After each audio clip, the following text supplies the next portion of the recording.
અમરેલી શહેરમાં રખડતા ઢોર અને શ્વાનની સમસ્યા વકરી રહી છે, ત્યારે આ મુદ્દે અમરેલી ડિસ્ટ્રિક્ટ ચેમ્બર ઓફ કોમર્સે જિલ્લા કલેક્ટરને આવેદનપત્ર આપ્યું હતું. શહેરના ઇન્દિરા શોપિંગ શાક માર્કેટ વિસ્તાર અને રાજકમલ ચોકમાં રખડતા ઢોર અડીંગો જમાવીને બેસી જાય છે, તો આખલાઓ વચ્ચે થતા ઘર્ષણથી વાહન ચાલકો અને રાહદારીઓને મુશ્કેલી પડે છે. તો આ ઉપરાંત રખડતા શ્વાને 15 થી 20 લોકો પર હુમલા કરે છે. તો આવી ઘટનાઓ વારંવાર બની રહી છે, ત્યારે ચેમ્બર ઓફ કોમર્સના પ્રમુખે જણાવ્યું હતું કે અમદાવાદ, રાજકોટ જેવા શહેરોમાં આ સમસ્યા હલ થઈ ગઈ છે, પરંતુ અમરેલી નગરપાલિકા આ સમસ્યાનો ઉકેલ લાવી શકી નથી. તો ભાવનગરથી કંપનીને આપેલો કોન્ટ્રાક્ટ હાલ બંધ છે, તો આ સમસ્યાના કારણે મહિલા, વૃદ્ધો અને બાળકો બહાર નીકળી શકતા નથી. તો ચેમ્બર માંગ કરી છે કે રખડતા ઢોર અને શ્વાનની સમસ્યા દૂર કરવામાં આવે, અને જો 10 દિવસમાં સમસ્યાનું નિરાકરણ નહીં કરવામાં આવે તો અમરેલી શહેર બંધનું એલાન કરવામાં આવશે હોવાની ચીમકી ઉચ્ચારી હતી. Bureau report, CN24 news.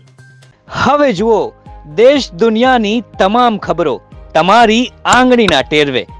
ઉઠાવો મોબાઈલ અને Google Play Store પરથી ડાઉનલોડ કરો અમારી CN24 ન્યૂઝ મોબાઈલ એપ.